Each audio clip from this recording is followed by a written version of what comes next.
ನಮಸ್ಕಾರ ಪ್ರಿಯ ವೀಕ್ಷಕರೇ.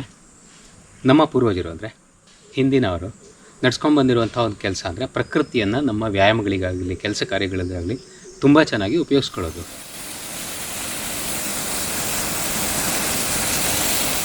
ಕಲ್ಬಂಡೆ ಇರ್ಬೋದು, ನೀರಿರ್ಬೋದು, ಹೊಳೆ ಇರ್ಬೋದು, ನದಿ, ಸಮುದ್ರ ಯಾವುದೇ ಇರಲಿ, ನಮ್ಮ ಉಪಯೋಗಕ್ಕೆ ನಮ್ಮ ಜ್ಞಾನ ಅಥವಾ ನಮ್ಮ ವ್ಯಾಯಾಮ ಯಾವುದೇ ಇರ್ಬೋದು, ಯಾವುದೇ ಸಂದರ್ಭ ಇರಲಿ, ಪ್ರಕೃತಿಯನ್ನು ಚೆನ್ನಾಗಿ ಉಪಯೋಗಿಸ್ಕೊಂಡು ನಮ್ಮ ಕೆಲಸವನ್ನು ನಾವು ಪೂರೈಸ್ಕೊಳ್ಳೋದು. ಪ್ರಕೃತಿಯಿಂದ ಕಾಪಿ ಮಾಡೋದು, ಪ್ರಕೃತಿಯಿಂದ ಕಲಿಯೋದು ಇದು ಅನುಚಾನವಾಗಿ ನಡೆದು ಬಂದಿರೋಂಥ ಕೆಲಸ.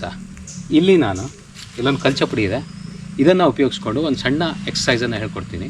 ವಿಶೇಷವಾಗಿ ಮಂಡಿ ಮತ್ತು ಪಾದದ ನೋವಿರೋ ವ್ಯಕ್ತಿಗಳಿಗೆ, ಅಂದರೆ ಜಾಯಿಂಟ್ ಪೇನ್ ಅಂತ ಹೇಳ್ತೀವಿ, ಅಂಥ ವ್ಯಕ್ತಿಗಳಿಗೆ ಇದು ವಿಶೇಷವಾಗಿ ಉಪಯೋಗ ಕೊಡೋದಿದೆ. ಪಾದದ ಗಂಟೆ ಇರ್ಬೋದು ಅಥವಾ ಮಂಡಿನೇ ಇರ್ಬೋದು. ಯಾವ ಥರ ಮಂಡಿ ನೋವನ್ನು ನೀವು ಕಡಿಮೆ ಮಾಡ್ಕೋಬೋದು? ಮಂಡಿ ನೋವು ಅಂದರೆ ಫ್ಲೆಕ್ಸಿಬಿಲಿಟಿ ಕಡಿಮೆ ಇರುವಾಗ, ಅಥವಾ ಇದನ್ನು ತುಂಬ ಮಡ್ಚೋದಕ್ಕೆ ಬರೋದಿಲ್ಲ, ಈ ಥರ ಫೋಲ್ಡ್ ಮಾಡೋದಕ್ಕಾಗೋದಿಲ್ಲ ಮಂಡಿಯನ್ನು ಅಂತಿರುವಾಗ, ಯಾವ ಥರ ಯೂಸ್ಫುಲ್ಲಾಗಿ ಇದನ್ನು ನೀವು ಬಳಸ್ಕೋಬೋದು ಅನ್ನೋದನ್ನ ಹೇಳ್ಕೊಡ್ತೀನಿ. ನೀವು ಮನೆಯಲ್ಲಿ ಸ್ಟೇರ್ ಕೇಸಲ್ಲಿ, ಅಂದರೆ ಸ್ಟೇರ್ ಕೇಸ್ ಕೆಳಗಡೆ ನಿಂತ್ಕೊಂಡು ಸ್ಟೇರ್ ಕೇಸ್ ಮೇಲೆ ನಿಲ್ಲೋದಕ್ಕೆ ಹೋಗಬೇಡಿ. ಸ್ಟೇರ್ ಕೇಸು ಯಾವುದೇ ಎಕ್ಸಸೈಸ್ಗೂ ಯೋಗ್ಯವಾದ ಜಾಗ ಅಲ್ಲ. ಸ್ಟೇರ್ ಕೇಸ್ ಬೇಡ, ಸ್ಟೇರ್ ಕೇಸ್ನ ಕೆಳಗಡೆ ಅಂದರೆ ಫಸ್ಟ್ ಸ್ಟೆಪ್ಪು ಅಲ್ಲಿ ನಿಂತ್ಕೊಂಡು ಕೂಡ ಈ ಎಕ್ಸಸೈಸನ್ನು ಪ್ರಾಕ್ಟೀಸ್ ಮಾಡ್ಬೋದು. ಇಲ್ಲಿ ನೋಡಿ, ಇದು ಒಂದು ಅರ್ಧ ಫುಟ್ ಎತ್ತರಕ್ಕಿದೆ. ನಿಮ್ಮ ಕಾಲನ್ನು ಕಂಫರ್ಟಬಲ್ ಆಗಿ ಇಟ್ಕೊಳ್ಳೋದಕ್ಕೆ ಸಾಧ್ಯ ಇದೆ. ಇದ್ರ ಮೇಲೆ ಕಾಲನ್ನು ಇಟ್ಕೊಂಡು ಏನು ಮಾಡ್ತೀರಾ ನೋಡಿ, ಫೋಲ್ಡ್ ಮತ್ತು ಅನ್ಫೋಲ್ಡ್ ಮಾಡುವಂಥದ್ದು. ಫೋಲ್ಡ್ ಮಾಡೋದು, ಸ್ಟ್ರೈಟ್ ಮಾಡೋದು, ಬೆರಳುಗಳಿಂದ, ಕಾಲು ಬೆರಳುಗಳಿಂದ ಈ ಕಲ್ಚಪುಡಿ ಅಥವಾ ಸ್ಟೆಪ್ ಅಂತ ಅಂದ್ಕೊಳ್ಳಿ, ಸ್ಟೆಪ್ನ ಕಾರ್ನರ್ಗೆ ಹೋಗ್ತೀರಾ, ಬೆರಳುಗಳಿಂದ ಈ ಮೇಲ್ಭಾಗವನ್ನು ಗ್ರಿಪ್ ಮಾಡ್ತೀರಾ. ಗ್ರಿಪ್ ಮಾಡಿಕೊಂಡು ಪಾದವನ್ನು ಈ ಥರ ಮೇಲಕ್ಕೂ ಕೆಳಕ್ಕೂ ಮಾಡೋದು. ಸ್ವಾಭಾವಿಕವಾಗಿ ಮೇಲಕ್ಕೆ ಏರಿಸುವಾಗ ಉಸಿರು ಒಳಕ್ಕೆ ಹೋಗುತ್ತೆ, ಕೆಳಗಡೆ ಬಿಡುವಾಗ ಉಸಿರು ಹೊರಗಡೆ ಹೋಗುತ್ತೆ.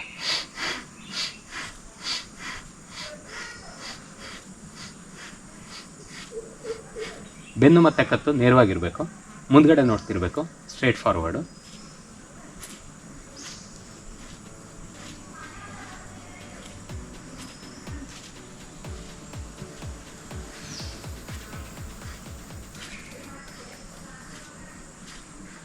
ಈ ಥರ ಉಸಿರಿನ ಜೊತೆಯಲ್ಲಿ ಮಂಡಿಯನ್ನು ಮೇಲಕ್ಕೂ ಕೆಳಕ್ಕೂ ಮಾಡ್ತೀರಾ.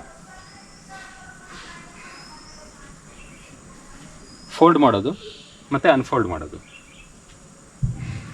ಸಾಧ್ಯ ಆದರೆ ನೀವು ತೊಡೆ ಭೂಮಿಗೆ ಪ್ಯಾರಲಲ್ ಆಗೋ ಥರ ಮತ್ತು ಕಾಲಿನ ಭಾಗ, ಕೆಳಭಾಗ ಪರ್ಪೆಂಡಿಕ್ಯುಲರ್ ಆಗೋ ಥರ ಮಾಡ್ಬೋದು.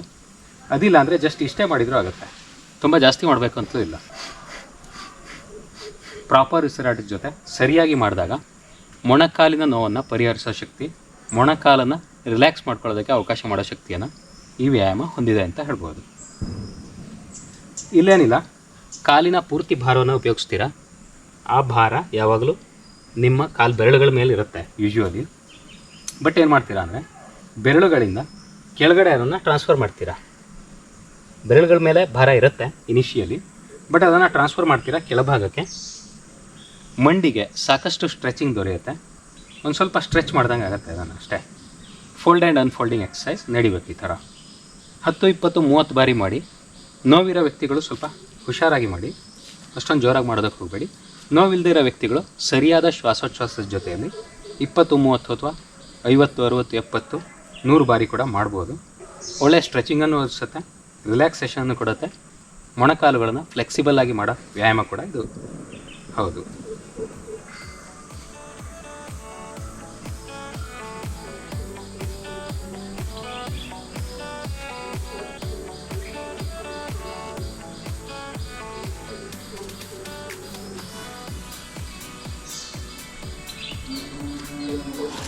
ಪ್ರಾಪರ್ ಉಸಿರಾಟದ ಜೊತೆ ಮಾಡಿದಾಗ ಸಾಕಷ್ಟು ರೀತಿಯಲ್ಲಿ ಇದು ಫಲಕಾರಿಯಾಗುತ್ತೆ. ವಿಶೇಷವಾಗಿ ನಿಮ್ಮ ಮೊಣಕಾಲುಗಳನ್ನು ಇನ್ನಷ್ಟು ಸದೃಢವಾಗಿ, ಆರೋಗ್ಯಯುತವಾಗಿ ಮಾಡೋದ್ರಲ್ಲಿ. ನೋಡಿ, ಇದೇ ಥರ ಎಕ್ಸಸೈಸ್ ಮಾಡಿ, ಸ್ಟೆಪ್ಗಳನ್ನು ಯೂಸ್ ಮಾಡಿ.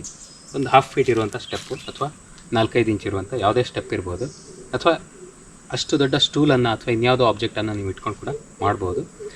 ಒಂದೇ ರೂಲ್ಸ್ ಏನಂದರೆ ಇಟ್ಕೊಳ್ಳೋ ಆಬ್ಜೆಕ್ಟು ಫರ್ಮ್ ಆಗಿರಬೇಕು. ಅಂದರೆ ನಿಮ್ಮ ಕಾಲುಗಳನ್ನು ಎತ್ತಿ ಇರಿಸುವಾಗ ಯಾವುದೇ ರೀತಿಯಲ್ಲೂ ತೊಂದರೆ ಆಗಬಾರ್ದು. ಈ ವ್ಯಾಯಾಮವನ್ನು ಮಾಡೋದಕ್ಕೆ ಸಾಧ್ಯ ಆಯಿತಾ? ಒಳ್ಳೆ ಪರಿಣಾಮಗಳು ಸಿಕ್ಕಿದ್ವಾ? ಹೇಗಾಯಿತು, ಏನಾಯಿತು ಅಂತ ನೋಡಿ ನಮಗೆ ತಿಳಿಸಿ. ನಿಮ್ಮ ಕಮೆಂಟ್ಗಳಿಗೆ ಕಾಯ್ತಿರ್ತೀವಿ. ಧನ್ಯವಾದಗಳು.